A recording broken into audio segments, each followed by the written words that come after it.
शिव की शक्ति, शिव शक्ति है।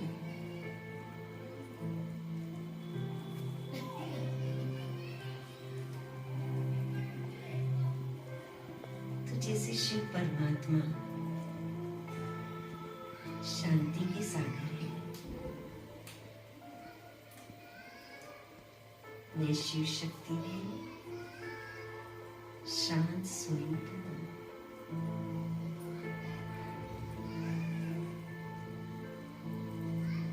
रूप का नाम कृष्णा।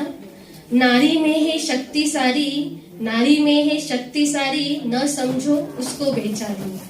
ग्रुप के मेंबर हैं Priyanka, Vinita Ben, Nirmala Ben, Renu Ben, Padma Ben, Manisha Ben और कविता बेन।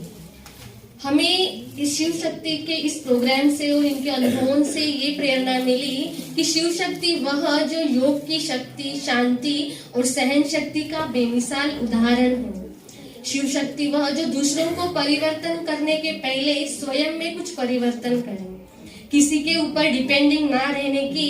और अब हम अगर हिम्मत रखते हैं तो भगवान की मदद हमें मिल ही जाती है। यह प्रेरणाएं हमें मिली। Thank you. ओम शांति।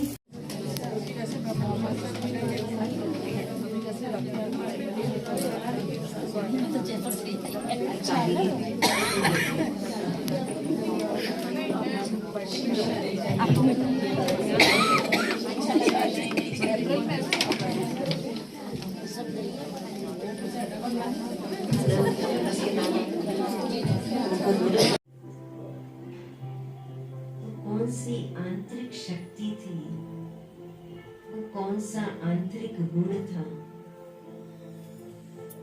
जिसके कारण उस परिस्थिति पर विजय प्राप्त की।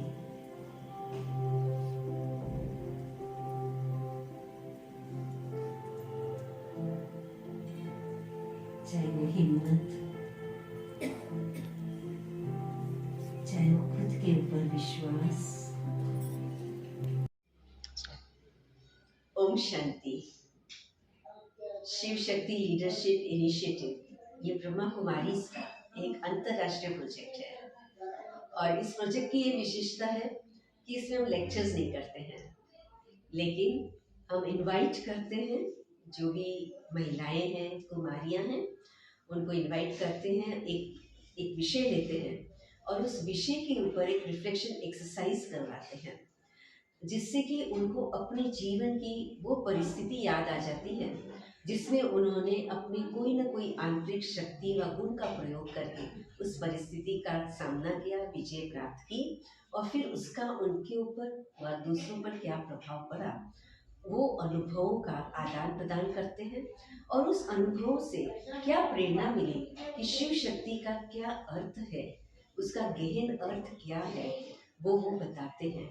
तो एक बहुत ही सेफ एनवायरनमेंट में, सेफ प्लेस में सभी महिलाओं को, कुमारियों को एक मौका दिया जाता है अपने आंतरिक अनुभवों का आदान प्रदान करने का। ऐसा करने से हमने देखा है कि यहाँ पे ये जो अजमेर में ओम शांति शिव शक्ति लीडरशिप इनिशिएटिव ब्रह्मा कुमारीज का एक अंतरराष्ट्रीय प्रोजेक्ट है जिसका आयोजन यहाँ पे अजमेर के शिव वरदान ब्रह्मा कुमारीज के केंद्र पर ब्रह्मा कुमारी रूपा दीदी और हमारे आदरणीय शांता दीदी जी के आशीर्वाद से ये कार्यक्रम यहाँ पे आयोजित हुआ है। तो इस कार्यक्रम में हमारे जो जॉइंट चीफ एडमिनिस्ट्रेटिव हेड है आदरणीय डॉक्टर निर्मला दीदी जी, उनके आशीर्वचन से शुरू हुआ कि नारी की 4 स्वरूप क्या है, ये विषय था। उस विषय पर उन्होंने प्रकाश डाला। उसके बाद इसके ऊपर एक फिल्म बनी हुई है, वीडियो फिल्म कि नारी की 4 स्वरूप, हमारे जो नारी का अनादि स्वरूप है, जो नारी का पारंपरिक स्वरूप है, जो नारी का आधुनिक स्वरूप है और जो नारी का शक्ति स्वरूप है।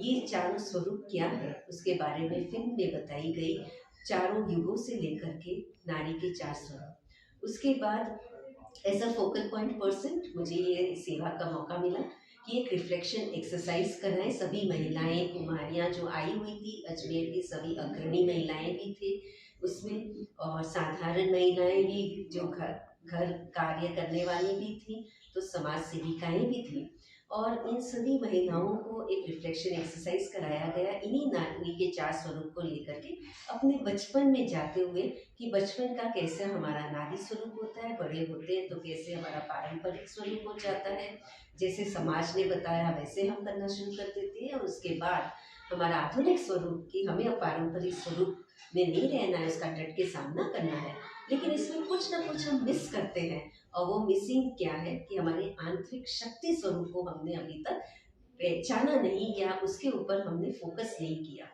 तो उसी के ऊपर फोकस करते हुए कि हमारे आंतरिक शक्ति स्वरूप का हम उसके ऊपर फोकस करें और उसी के अनुभवों का हम आदान प्रदान करें।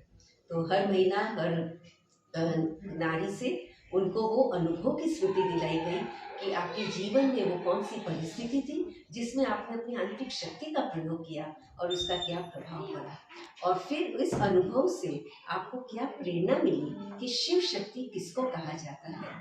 तो इसके ऊपर सभी ने अपने अपने अनुभव और प्रेरणाओं का आदान प्रदान किया, और इसमें हमारे ग्रुप लीडर्स ने बहुत अच्छा कार्य किया कि सभी प्रेरणाओं को कंपाइल करके फिर पूरे सभा को सुनाया गया था, और बहुत ही अच्छे ग्रुप के नाम लिखे गए थे, नदियों के नाम थे सभी, और उसके साथ बहुत ही प्रेरणादायी स्लोगन थे जो हमारी आदरणीय रूपा दीदी ने बहुत ही अच्छे उमंग उत्साह से सब कुछ बनाया है। तो इसलिए बहुत ही सफल कार्यक्रम हुआ, और अंत में